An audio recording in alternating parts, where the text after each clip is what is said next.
because it's Friday and you should be watching us. Yeah. Well, wait till you hear about my morning, Jenni. I'm flooding here. And normally we don't flood here, but my patio is flooding. And so we've got, it's chaos there anyway. But I'm on a knee scooter because of my hurt foot. So I'm knee scootering through my flood waters to get out to my office. And I'm quite, drowned ratty. It's been a really interesting week on my knee scooter in these torrential rains. How long are you on your knee scooter for? I've been on it for weeks. I see the surgeon next week. So who knows? But, potentially a fair bit longer on a knee scooter. But knee scooter, I have to say, is better than crutches for me. Oh, so gosh. That's crutches is terrible. But even just a quick trip to the bathroom or to fill my water takes a long time on a knee scooter. That is true. Do you have a little basket at the front with a bell? I do. I can put my thermos of tea in there and my water and all the things, and off we go around. It's pretty cute. It's a good invention. How are you doing, Jenni? I am good. I've had a massive week. I think we've had a huge week of business. I've got lots of things going on, lots of presentations I've facilitated. I think I spent more time in front of Zoom this week than I have for a long time, which is as a reflection thinking, where are we at where you have 9 hours of your day is all Zoom now? And I know you've been doing that for some time now, but I've been doing kind of other work in between. But it's been a really good week for the business. So really, really good week for us. Having I think for me, I'm just trying to think of the highlight.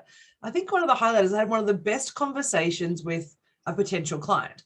Now, I don't even think I'm going to get this gig, and I'm okay with that because the conversation that I had with her was epic. It was one of those discussions where we started kind of over here and then everything just got massive and big, and we just talked about, opportunities and ideas and things that were just we're kind of not even possible, but we were thinking, could we make this happen?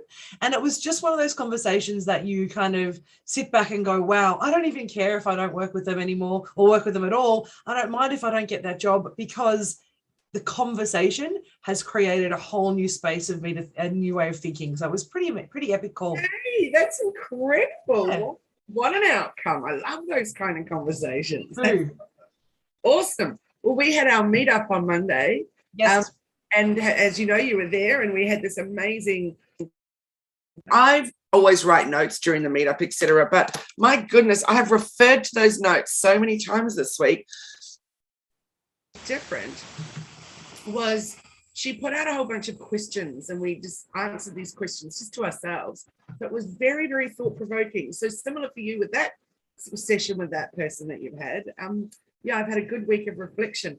But also this week's been so massive because we have been transitioning our social media management clients to doing, also adding reels into their mix that we're doing for them.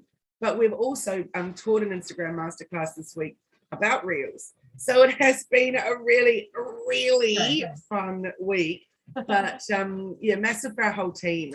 We're taking on a new direction. I love weeks like that where you just get, you have unexpected conversations or unexpected outcomes. And that's, to me, where you kind of amazing things can happen. I know our topic today is how you build confidence to take the leap, to jump into a business or grow your business or scale your business, or, whatever those steps in your business are.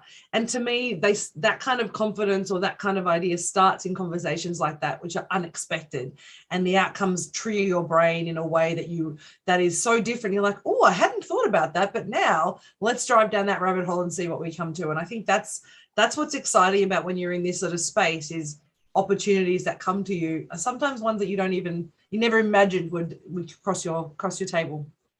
You're so right. And it's just been such an interesting week for that, because I've also done 2 podcast chats interviews last night where and I always add the question in there is, what advice would you give to someone brand new starting out in business? And so it's always fascinating hearing what people say about that. But one of them is the trust yourself, just trust what feels right, which I think was really good. And the other one was about, going out there and looking for someone that can help you on the journey, which is also another really, really great one. But for me, I've got this habit of jumping in and just going, boom, let's do it. So this has been a really interesting one for me with this whole Reels thing, for example, because I've sat with it for a couple of months and knew I needed to do it, but knew I didn't want to do it because I don't like the lip syncing dancing and the jumping in and out of frame. And for me, it doesn't resonate with what I need to put across in my business. Yet I also know Reels are the way of the future. We cannot not do Reels in business if we want our content to be seen. So it's taken me some time of pondering and testing and figuring it all out of how I'm going to bring it in, not just for myself, but also for all our clients, for those that don't want to lip sync dance like TikTok. Yeah. So it's been interesting. Finally got there and then was able to present it and share with everyone and off we go. But yeah, it's those leaps of faith and those ponderings and trying to decide, where do I spend my energy? What do I need to do? And finding a way to get there.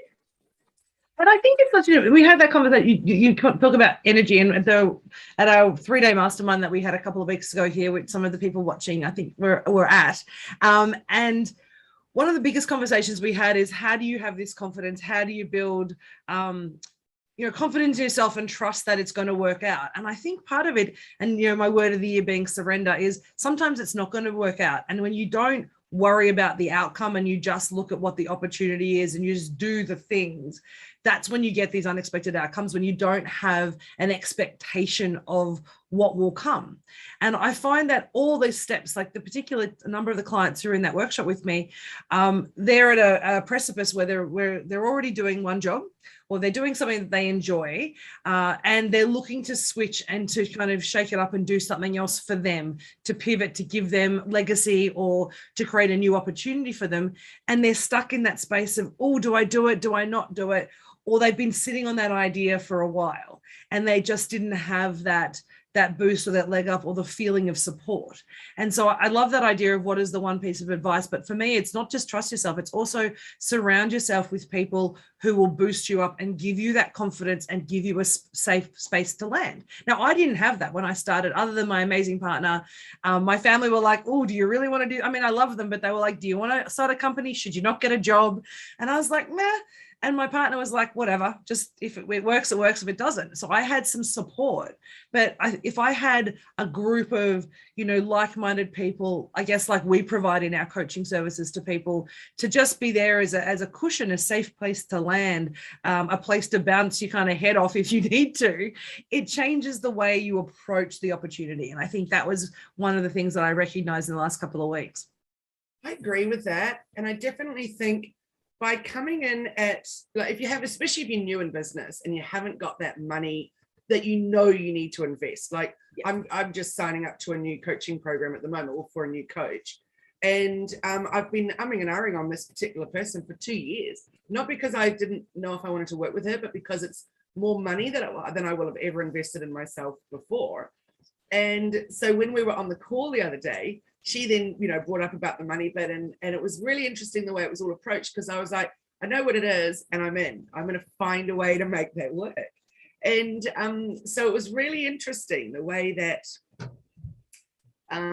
we approached that discussion around that money bit. But I said, I'm really conscious. You need to invest in yourself. You need to spend money to make money. You need to surround yourself with those that can help you grow. Yeah. So anyway, so back to the whole thing with, our coaching programs and things like that, Jenni, for those coming in at that base entry level, even from the very beginning, to know that you've got to invest that, relatively small amount of money to get in that bottom level, it's so important, because you're right, you're getting support, but you're also a part of a group of the people that are supporting you. Also, there's the option of joining a networking group, which largely are almost practically free. It's just your time that you're investing. But again, you're meeting people, you're being able to surround yourself with people that can, advise you and share, or maybe not even advise you, but just listen to you as you go along your journey, and maybe point you in some new directions. I completely agree. And it's that networking, that community, that really makes a huge difference. One of the things that I recognize, though, that I've been thinking about is, in that period of limbo that I was before I started the company, even though that I was on leave from my business, on the company I was working for, there was a sense of safety, because there was, even though I didn't want to go back, or I was not really able to go back from a mental health perspective, to be honest, I kind of still, there's a safety net there that I can have a job, right?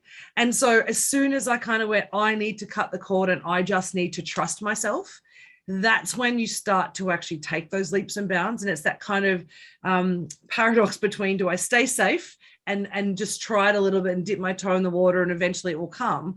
Or do you actually cut the cord, because then you have no choice but to trust yourself, and you have no choice then in the kind of big scheme of things.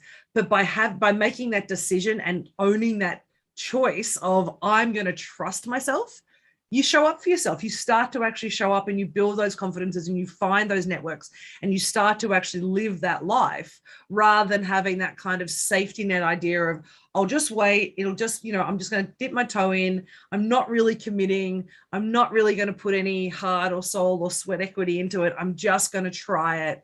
And if it doesn't work, it doesn't matter. And so many times I see that. And I think that's the distinction, when we just cut the cord and say, I trust it's going to turn out, and I'm going to just, whatever comes, and we're going to make it work.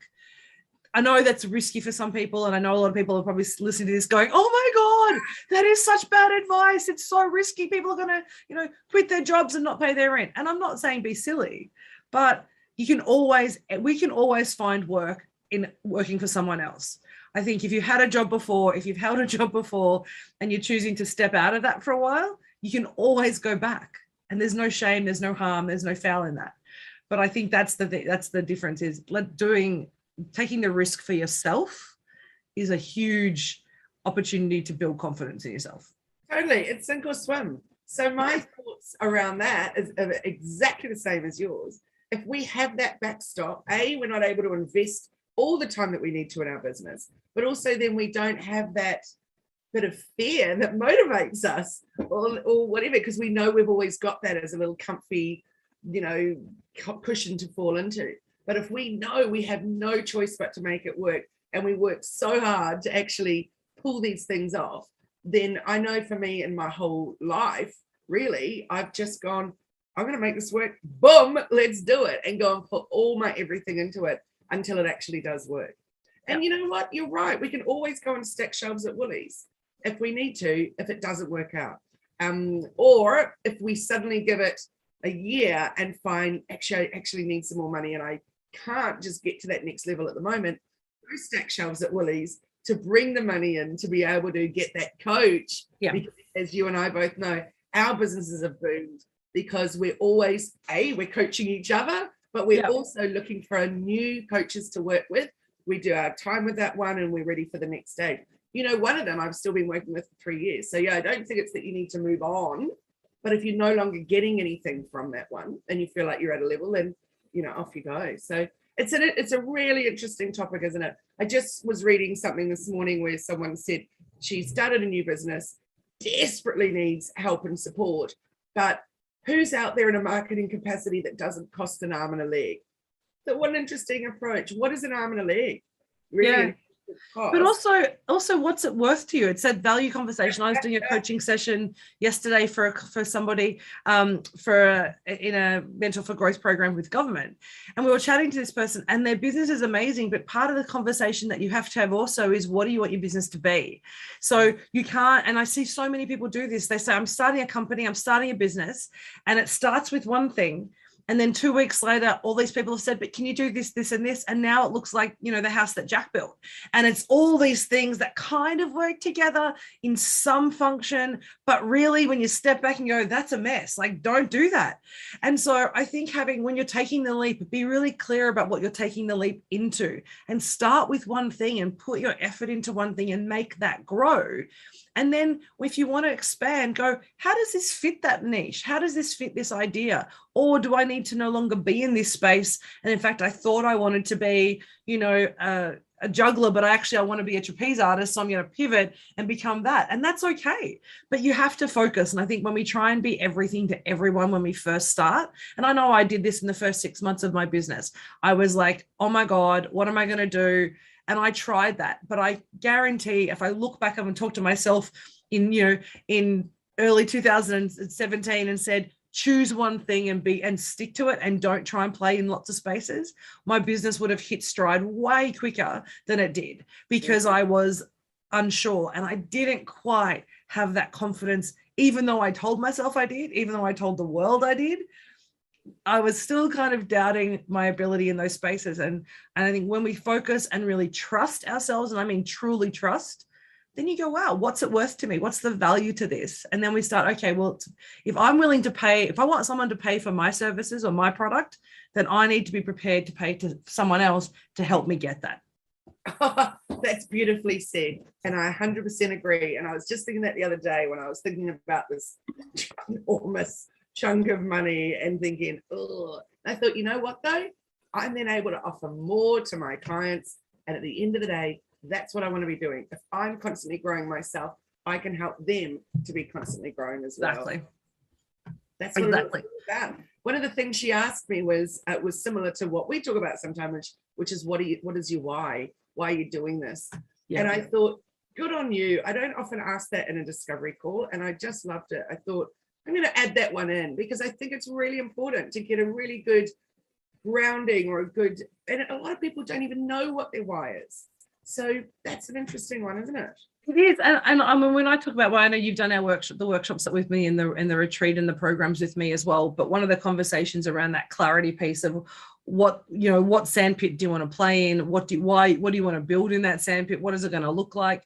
Helps you understand not only are you in the right sandpit, but do you have the right sand? And I think sometimes we forget we can play in a space and go, oh yeah, I can go do that. And then you start playing in that and you're like, this does not feel right. It's not quite right. And that's often because you don't really know what you want to do. You haven't really thought about, you've just got this idea of a business, which is cool and probably worthwhile. And someone said they'll pay you for it, but you haven't got clarity about that, that passion, that burning desire to say, I want to help change the world, create impact, serve, provide this service, fill this gap. And it doesn't even have to be, if you're not really a heart-centered kind of, really emotional, values-driven person, and that's cool.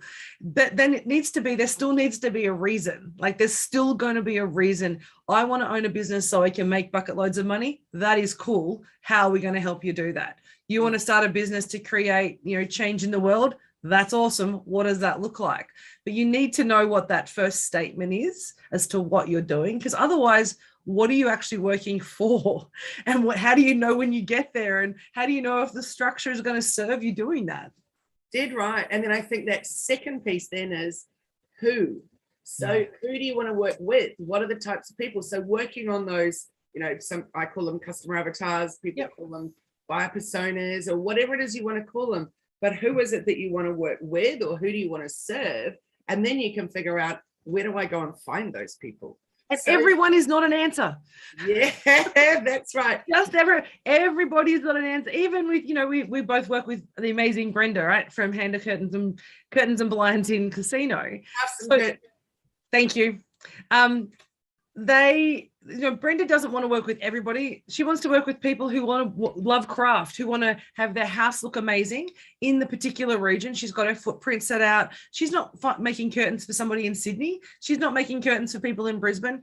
It's a very specific group of people that she wants to work with. She knows what that looks like, and her stories are set up to serve her community and the people within that community as well. And then her online website is the separate piece, but her face-to-face business has a very clear market, and it works well. And she's been in business and she's doing well because she knows how to serve that client. That's so right. She's staying in her lane. She knows her niche and she's doing it really well. Exactly. And although it was cute that we were just having a stumble over the name, because she's just evolved her new name. I know. I'm so sorry, Brent. My brain's like, I know the hand a bit. It's just a bit after. Well, I think it's amazing that she knew that going from the name Brenda's Curtains was limiting, that you can't sell Brenda's Curtains in the future, etc. But also curtains doesn't tell you about all the other amazing things that she does. So that slow, long transition to a new name that resonates better with her, but also brings in the word crafts as well, is really important. Clearly it's important for SEO and everything too. Definitely. But it makes it clearer what she's offering. So a very clever transition, I think, and I think so too. But that's an interesting point though, isn't it? Because when we talk about confidence to leap into business and start a business, you also need to have confidence in yourself when you want to pivot and when you recognize that the lane you're playing in may not be your lane. And so every time you're going through a change in your business, it's essentially reinventing the business on some level, whether it's from a marketing perspective, whether it's a structural perspective, or whether it's actually what you're serving your clients with and how you're actually delivering that from an operations perspective. Every time you go through a growth phase or a pivot, you essentially need to have confidence and understanding as to why you're doing that. So you're actually developing trust in yourself again. So it's not just have trust, have confidence at the start and be like, yes, I got this. It's actually continually developing that in different ways and playing with that muscle as your business grows. And sometimes I think people go, yeah, I'm going to come in and in 20 years time, I'm going to leave this business and it will be successful. But you've probably had 5 or 6 life cycles of your business in that period of time. You've probably served so many different clients, or you've given them different products, or the way you've done it has changed to enable you to still be there in 20 years' time. Yeah, isn't that the truth? My goodness. If we don't evolve too, then where are we? What are we doing? Like, look at all the biggest companies that it's very rare. Let's look at Coca-Cola, for example. Their logo stayed the same. The can size has stayed the same, but even that hasn't because it's evolved over time. But their look has stayed the same. But then they brought in vanilla Coke and Diet Coke and this Coke and that Coke. And then they I think there was that green Coke, and I think that's gone now. That was like the stevia Coke. They were trying to be natural and healthy, but Coke never will be. So, keep playing in your lane, guys. Don't try and go off in that direction. But it's interesting because they didn't deviate from who they were, but they continue to evolve and grow as the people around them, as the world, as society changed and grew. And then really another really good example, I think, of that growth and that recognition of the lane is Red Rooster. I don't know if you've got Red Rooster down where you are, but Red Rooster, who's been around forever, and their marketing plan, I remember having this conversation many, many years ago, similar to Pizza Hut, was let's find where McDonald's is going and we put a Pizza Hut or Red Rooster next to it because they've done all the research as to the target market, same family restaurant, same target market. So you'll generally find a Hungry Jack's, McDonald's, or Red Rooster in a very similar environment because their target market is the same, families, particular type of, particular demographic. But what Red Rooster's done, they've just pivoted because Red Rooster's always been that kind of, I guess, has an older brand. So they've changed the logo and the brand, and their ads now talk about the other fried chicken. And they're using the same brand, the same very similar logos, and it's not directly competing with Kentucky Fried Chicken, but when you look at it, you're like, oh, they're bringing in the fried chicken element, the way the images are done, because they've recognized that their lane is here, but they've been moving into this other lane because that's where the business needs to go. And they've pivoted their brand to actually match the target market. And it's been a very clever adjustment, but that would have been you imagine that conversation internally about a brand that's been around for probably 25 years, a logo that's been around that long, and they've completely pivoted the way they're showing up to market. The amount of confidence and the leap of faith that they've done, sure, supported by a hell of a lot of research and market demographics and all that other stuff that you need to do. But that change is a really bold and brave move to say, we're going to try this new way of looking, and we're kind of throwing everything into it. It's not a little change. It's not a look, we'll just change one store and see how we go. It was let's redo the branding.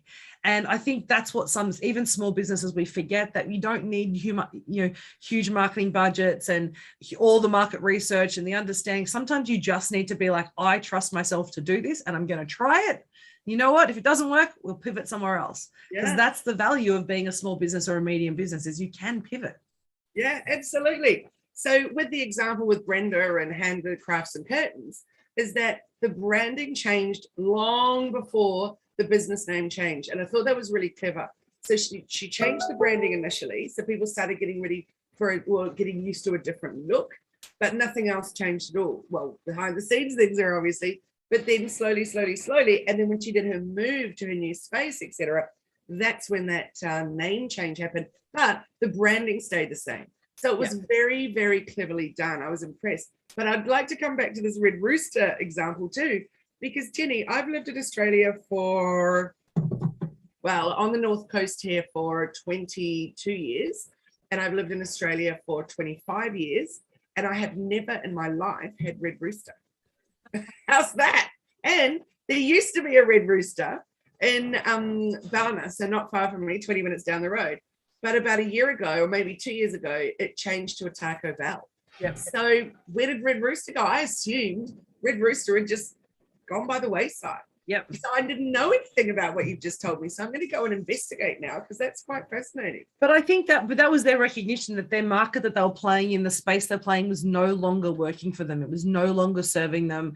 And so they've consolidated. But I kind of like the new branding. It's a little bit more funky. It's a bit it's not the traditional kind of old school, but it has a fun feel to it. Now, I probably had Red Rooster when we were kids. We used to always love the tender roast because it was the only place that did that. I don't think anyone else still does it. Pardon? Is it Australian? Is it Australian? I think so. Yeah, I think Red Rooster might be Australian. I'm not actually sure. No, I might have to look at that later. We'll have to investigate that. Someone tell us in the chat on Facebook if Red Rooster is Australian or not. But what was interesting is this choice and recognition that as your business evolves and changes, you need to actually keep having these leaps of faith, keep taking this opportunity to say, how do we need to change? Is it still working? Am I still clear on what we're doing? DJs have done it, Myer have done it. All the big companies in Australia have at some point or another recognized that their market is shifted and that they need to shift with it, or they need to either shift the business or the business closes. But I think there's having that confidence and trust in doing that. And I know we're talking about big companies here, but the same principle applies to every size company. There's a decision and some trust and confidence in what you're doing, how you show up, and clarity in what you're trying to achieve. And if you have that, then it doesn't matter whether you're small, large, or multinational, these changes can occur. I agree, and I know that we need to finish up, but I really want to bring up what you just said about clarity, because I think getting your message right, and that involves your branding, that involves your website, that involves everything about the way you present it forward. If you're not clear and not making it clear, then it's just confusing what you're actually all about. I'm thinking of a couple of people I know at the moment where I've known them in the space for a couple of years now, not working with me or anything, but just been watching them. And I still see some of their stuff on socials and think, what is it again that you actually do? I'm a little bit still confused. Yeah. So how about next week we have a chat about clarity?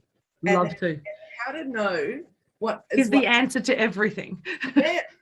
How do we make sure that what other people see is actually what we're trying to put out there and portray it? So, what do you think about that? That would be awesome. In fact, I just had a conversation similar to that with one of my clients this week. So definitely would love to talk about clarity and the importance. And I think that that piece that you said just then is focusing on it. And what I'm saying, what other people are receiving. So how accessible, how targeted is the information, and am I looking at it through my lens, or am I looking at it through my stakeholder and client lens? Because they're two different versions of clarity. Yes, and how we can find that out. So, some little tips that we can share on finding out. That sounds amazing. Next week, we're talking about clarity.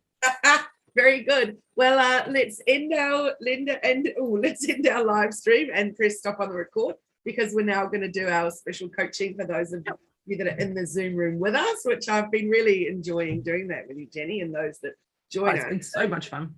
Thanks so much, everyone, for being here with us today for another episode of Bite-Sized Conversations. And Jenni, how can people get in touch with you? The easiest way to find us is Facebook or Insta on @ElephantInTheRoomAU. Type that into Google, Elephant in the Room AU, and you will come up and we'll find us. And send us a note, send us a chat, reach out.